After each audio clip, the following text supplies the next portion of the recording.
हरे कृष्ण. श्रीमद भगवद गीता जशी आहे तशी, अध्याय 9. अध्यायाचं नाव आहे राजविद्या राजगुह्य योग. आपण 7वा श्लोक आहे तो नीटपणे समजून घेत आहोत. तर सुरू करण्याआधी श्रील प्रभुपादांना प्रार्थना करूया. हे श्रील प्रभुपाद, आम्ही भगवद्गीता हा ग्रंथ वाचून समजून घेण्याचा प्रयत्न करीत आहोत. त्यासाठी आम्हाला आशीर्वाद द्या. धन्यवाद प्रभुपाद. तर आत्तापर्यंत आपण जाणलंय की ब्रह्माजी आहेत ते ब्रह्मांडामध्ये गर्भोदकशाही विष्णूंच्या नाभीतनं जे कमळ प्रकट होतं त्या कमळाच्या देठामध्ये 14 भुवनं बनवतात.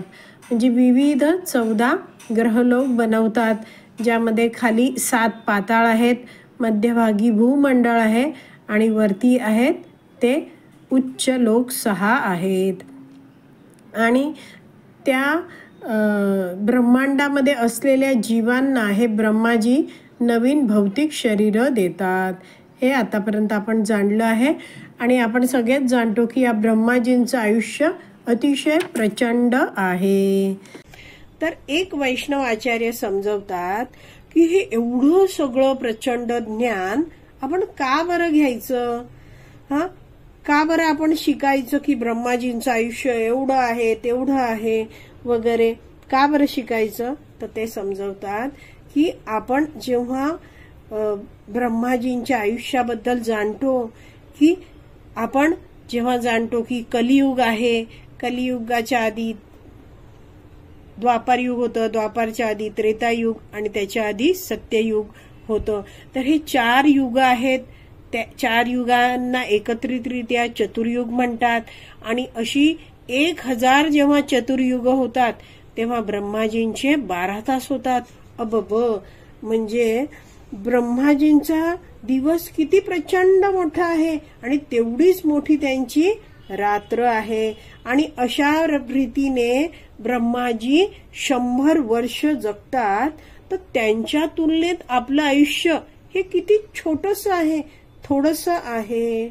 आणि जसं आपण जाणतो की ह्या सृष्टीमध्ये निर्माण झालेली प्रत्येक वस्तू आहे, निर्माण झाली आहे ती काही काळ टिकणार आणि नष्ट होणारच आहे. आणि त्यामुळे आपण कोणत्याही गोष्टीमध्ये आसक्त व्हायचं नाही, हे आपण शिकतो. आपण जाणतो की ह्या सगळ्या गोष्टी नष्ट होणार आहेत, पण इथे शाश्वत काय राहणार आहे? आत्मा आहे, तो शाश्वत आहे. भगवंतांची भक्ती करतो आपण, ती शाश्वत आहे. भगवंतांची भक्तिमय सेवा आहे, ती कधीच नष्ट होत नाही. आणि अशी ही जी भगवंतांची सेवा केली जाते तेव्हा आपण या जगतातील सर्व दुःखांमधून मुक्त होऊन शाश्वत अशा भगवान श्रीकृष्णांच्या धामामध्ये, त्यांच्या सेवेमध्ये कायमचे जाणार आहोत. तर असं जेव्हा आपल्याला ज्ञान मिळतं तेव्हा मग काय होतं, समजतं की या भौतिक जगतातल्या अशाश्वत गोष्टींकडे मला आकर्षित व्हायचं नाहीये, आसक्त व्हायचं नाहीये. मला भगवान श्रीकृष्णांची भक्ती करायची आहे, भक्तीच्या सेवेमध्ये मला आसक्त व्हायचं आहे. तर जेव्हा हे ज्ञान प्राप्त झालेला हा जो भक्त आहे, व्यक्ती आहे, तो जाणतो की मी आत्मा आहे, मी शाश्वत आहे, तेव्हा मग माझ्याकडे उपलब्ध असलेल्या या ज्या सगळ्या वस्तू आहेत, ज्या भगवंतांकडूनच मला प्राप्त झाल्या आहेत, त्या मी सगळ्या भगवंतांच्या सेवेत वापरेन. कुठेही मी आसक्त होणार नाही. मी आध्यात्मिक जगताचा रहिवासी आहे. मी इथे काही काळ आलेलो आहे. मला दिलेली जी कर्तव्य आहेत ती मी पूर्ण करणार. मात्र मी भगवंतांची भक्ती करून माझं जे घर आहे, जाऊ देवाची या गावा म्हणतो ना आपण, तर ते माझं शाश्वत धाम आहे, तिथेच मला परत जायचं आहे.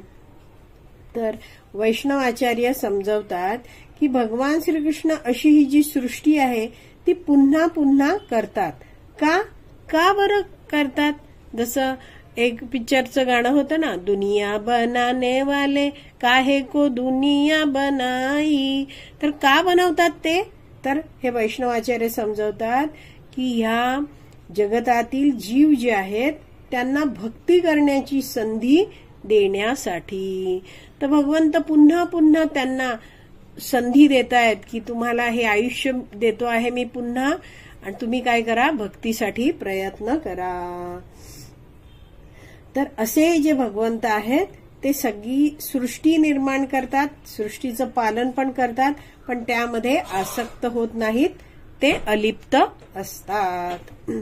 तर सारांश रूपात आपण भाषांतर वाचून जाणून घेऊया की भगवंत म्हणतायत या 7व्या श्लोकात की हे कौंतेया, कल्पाच्या अंती सर्व भौतिक अभिव्यक्ती माझ्या प्रकृतीमध्ये प्रवेश करतात आणि नव्या कल्पाच्या आरंभी माझ्या शक्तीद्वारे मी पुन्हा त्यांना निर्माण करतो. तर भगवंत इथे म्हणतात की माझ्या प्रकृतीत प्रवेश करतात कल्पाच्या अंती सगळ्या भौतिक अभिव्यक्ती. म्हणजेच काय आहे, महाविष्णूंच्या रोमछिद्रामध्ये सगळे ब्रह्मांड आहेत ते प्रवेश करतात. तर ही जी भगवंतांची प्रकृती आहे, भौतिक प्रकृती, ती शाश्वत आहे आणि सगळे जीव आहेत ते महाविष्णूंच्या रोमछिद्रात सुप्त अवस्थेत राहतात, त्यांना तिथे भौतिक शरीर नसतं. जेव्हा ब्रह्माजी जेव्हा हे 14 भुवन निर्माण करतात आणि तेव्हा ते जीवांना भौतिक शरीर देतात. तेवढं आपण जाणून घेतलं आहे, कारण ही पार्श्वभूमी आहे आपल्याला पुढचे काही श्लोक समजण्यासाठी. तर आता आपण गीताभूषण टीका वाचूया, अगदी छोटीशीच आहे. तर श्रील बलदेव विद्याभूषण या 7व्या श्लोकावर लिहितात की भगवान श्रीकृष्णांनी 9.5 मध्ये सांगितले की माझे योग ऐश्वर्य पहा, आणि पुढे भगवंत त्याबद्दलच आता अर्जुनाला सांगत आहेत. आणि आता या श्लोकामध्ये भगवंत सांगतात की सर्व जीवांची स्थिती माझ्या इच्छेने होते. मी इच्छा म्हणजे मी संकल्प करतो, जीवांना विशिष्ट स्थिती त्यामुळे प्राप्त होते. आणि आता भगवंत पुढे सगळे जे जीव आहेत त्यांना कशा रीतीने जन्म दिला जातो, म्हणजेच काय, शरीर दिलं जातं. काही काळ हे सगळं जी सृष्टी निर्माण होते, ती सृष्टी नंतर कसा संहार होतो, ह्या सगळ्या विषयांबद्दल भगवंत पुढे आता पुढच्या श्लोकांमध्ये चर्चा करणार आहेत. तर भगवान श्रीकृष्ण अर्जुनाला म्हणत आहेत की ब्रह्माजींच्या मृत्यूच्या वेळी सर्व जीव माझ्या प्रकृतीमध्ये माझ्या इच्छेने प्रवेश करतात. पुन्हा सृष्टी करण्यासाठी ते अशा रीतीने प्रवेश करतात. तर आता भगवंतांना सृष्टी करायची आहे, नवीन कल्पाचा आरंभ होणार आहे, म्हणजेच नवीन आता ब्रह्माजी येणार आहेत. तर त्यावेळी भगवंत काय करतात, सगळ्या भौतिक अभिव्यक्ती आहेत, प्रकटीकरण आहेत, ती निर्माण करतात.